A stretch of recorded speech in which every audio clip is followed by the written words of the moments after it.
नहमदुहु व नस्तईनुहु व नस्तगफिरुहु व नुअमिनु बिही व नतवक्कलु अलैहि। अऊज़ु बिल्लाहि मिनश शैतानिर रजीम। बिस्मिल्लाहिर रहमानिर रहीम। अफ़हसिबतुम अन्नमा खलक़नाकुम अबतन व अन्नकुम इलैना ला तुरजऊन। सदक़ल्लाहुल अज़ीम।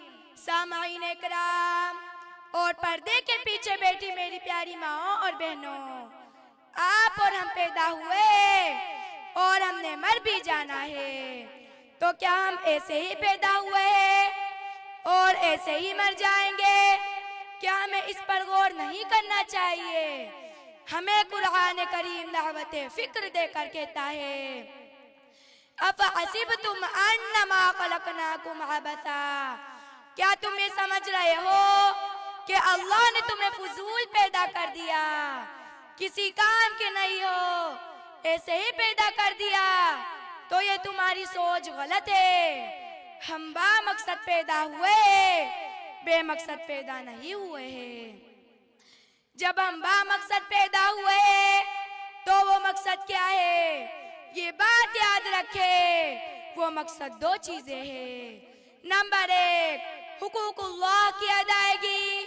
नंबर दो, हुकूकुल इबाद की अदायगी। आज हम हुकूकुल्लाह की अदायगी से गाफिल हैं, तो भी मकसद को पूरा नहीं कर रहे हैं, और हुकूकुल इबाद की अदायगी से गाफिल हैं, तो भी मकसद को पूरा नहीं कर रहे हैं। हुकूकुल्लाह में इबादत है, हुकूकुल इबाद में मुआमलात है। अगर हमारी इबादत और मुआमलात ठीक हो जाए तो खुदा की कसम ये दुनिया जन्नत बन जाए। अल्लाह को सिर्फ इबादत मतलूब मकसूद होती और हुकूकुल्लाह के साथ हुकूकुल इबाद मतलूब ना होते तो फरिश्ते तो थे, वो तो इबादत कर रहे हैं, तस्बीहात कर रहे हैं, अल्लाह रब्बुल इज्जत की हम्दो सना कर रहे हैं, तो फिर क्या जरूरत थी इंसान को पैदा करने की? सामाईन इकराम और पर्दे के पीछे बैठी मेरी प्यारी माँ और बहनों, इबादत के साथ मुआमलात भी है, और दीन में इबादत सिर्फ 25% है और 75% दीन मुआमलात का नाम है। आज हम 25% की फिक्र तो करते हैं और 75% मुआमलात से आंखें बंद कर लेते हैं। सामाईन इकराम और पर्दे के पीछे बैठी मेरी प्यारी माओ और बहनों, हुकूकुल इबाद में सबसे पहले क़यामत के दिन कत्ल का सवाल होगा, और नाहक कत्ल बहुत बुरी चीज है। कुरान कहता है, खालिदन फीहा, जैसे काफिर जहन्नम में हमेशा रहेगा, ये नाहक कातिल भी हमेशा रहेगा।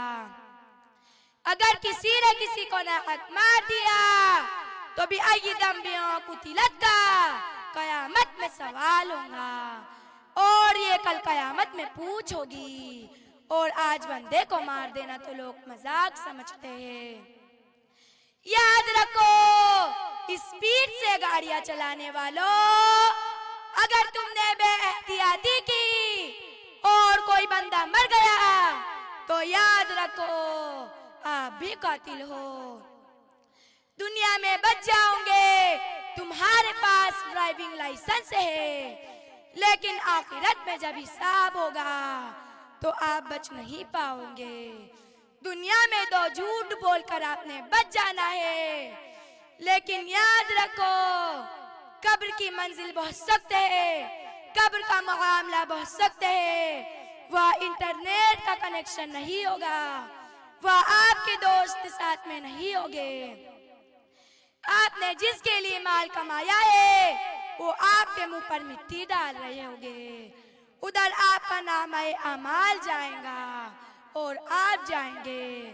तो इसीलिए आखिरत के लिए भी अपने मामलात को देख लिया करें। सिर्फ गर्दन काटने का नाम हक खाना तो नहीं है। वालिद मर जाए, बहनों का हक भाई का जाए, तो ये भी उसके हुकूक का कातिल है। आज की अजीब दुनिया है, भाई समझता है मेरे बाप के माल का वारिस हूँ, बहने नहीं है।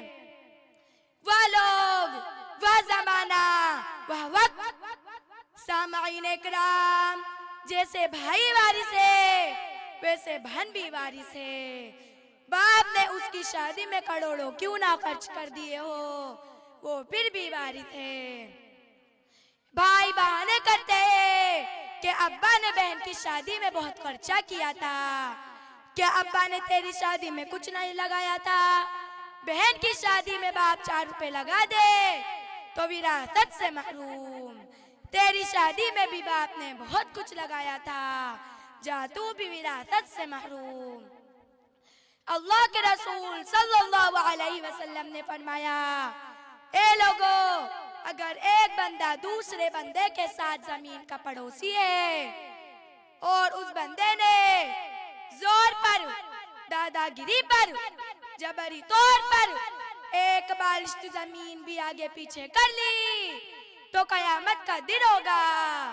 अल्लाह उसको बुलाएंगे, 7 जमीनों का तोक बनाएंगे और उसके गले में डाल देंगे। ये तो एक बालिश्त जमीन का मसला है। बेची हुई जमीन को नानी दादी का हक बताकर छीनने वालों, क्या आप अल्लाह के अज़ाब का मुकाबला कर सकते हैं? शरीयत से बढ़कर कौन किसी का हक देगा?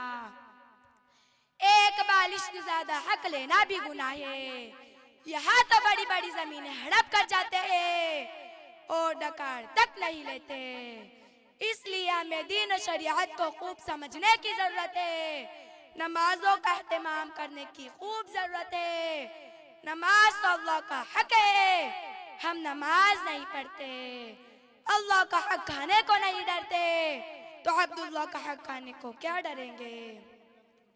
जो हुकूकुल्लाह को अदा नहीं करता वो हुकूकुल इबाद को क्या अदा करेगा? बस अब आखिर में मैं दुआ करती हूँ कि अल्लाह ताला हम तमाम को हुकूकुल्लाह की और हुकूकुल इबाद की अदायगी की तौफीक नसीब फरमाए। इस शेर के साथ मैं अपनी तकरीर को खत्म करती हूँ।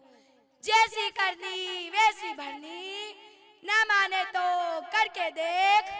जैसी करनी वैसी भरनी, न माने तो करके देख। जन्नत भी है दोज़ख भी है, न माने तो मर के देख। वमा तौफीक इल्ला बिल्लाह।